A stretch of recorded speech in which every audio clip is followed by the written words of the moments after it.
আমার কোটি কোটি লিসেনার আছে, তার মানে ভিউয়ার্স না, সবই লিসেনার। হ্যাঁ, গান তো শোনার বিষয়, গান কি চোখ দিয়ে দেখতে পারবেন? অবশ্যই ঝুঁকিমুক্ত, আমার কোনো প্রবলেম নেই।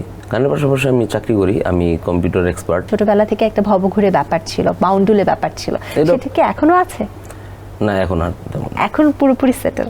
পুরোপুরি সেটেল। তো সেক্ষেত্রে সঙ্গীত শিল্পী অন্যান্য যারা রয়েছে তাদের ক্ষেত্রেও কি আসলে একটা অন্য চাকরির পাশাপাশি বা একটা অন্য পেশার পাশাপাশি সঙ্গীত শিল্পী হওয়া উচিত?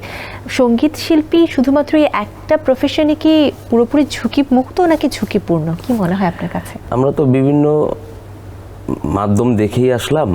একসময় ক্যাসেটের যুগ ছিল, তারপর সিডি আসলো, সিডির পরে এখন প্রযুক্তির কল্যাণে ইউটিউব, বিভিন্ন অডিও প্ল্যাটফর্ম। ইডেন বে কক্সবাজার সমুদ্র সৈকতের উপর নিজেদের একটি ঠিকানা।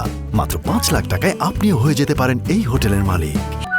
ইডেন বে, আ কনসার্ন অফ ভাইয়া হোটেলস। আগে গান বাজনার কিংবা সঙ্গীতের একটা ব্যাপার ছিল, সেখান থেকে সার্ভাইভ করা পসিবল ছিল, কিন্তু এখনো ভালো আছে। যাদের গান চলে, মানুষ শোনে, শ্রোতারা গ্রহণ করে, তারাও ভালো ইনকাম করে। যদি প্রপার ওয়েতে করতে পারে তাহলে ঝুঁকি ছাড়া। আচ্ছা। আর যদি অনেকে শখের বসে করে না, আবার এটা একটুখানি ঝুঁকি মুক্ত বলা, ঝুঁকি মুক্ত আর ঝুঁকিপূর্ণ দুইটার মাঝামাঝি। আপনার কাছে এখন কি মনে হয় যে ঝুঁকিমুক্ত, কারণ আপনি দুটো পেশা একসাথে করছেন? না, আমি তো অবশ্যই ঝুঁকিমুক্ত, আমার কোনো প্রবলেম নেই। আমি আমার পেশায় হ্যাপি। গানের পাশাপাশি কি করা হচ্ছে এখন? গানের পাশাপাশি আমি চাকরি করি, আমি কম্পিউটার এক্সপার্ট। আমি গ্রাফিক্স ডিজাইন থেকে শুরু করে কম্পিউটারের খুঁটিনাটি অনেক বিষয় খুব ভালোভাবেই করতে পারি, এক্সপার্ট বলা চলে। একদম। আগে যেটা হতো, আমরা গান শুনতাম, এখন গান শোনার চেয়ে বেশি দেখার প্রতি আগ্রহ সবার বেড়ে গেছে। এই জন্য গানগুলো দেখা যাচ্ছে একটু নাটক বা নাটকীয় দিকে বেশি ঝুঁকে পড়ছে, এবং সোশ্যাল মিডিয়াগুলোই এখন প্রমোশনের একটা বড় মাধ্যম। তো আপনার কাছে আসলে এই পুরো ব্যাপারটা নিয়ে একটু জানতে চাই।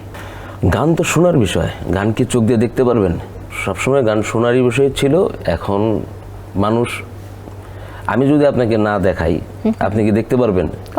আমরা ইচ্ছা করছি যে আপনাদেরকে দেখানোর দরকার। আপনারা দেখলে যদি মনে করেন যে এটার একটু প্রচারণা ভালো হইলো, তো সেই জন্য আমরাই হয়তো দেখানোর জন্য চেষ্টা করছি।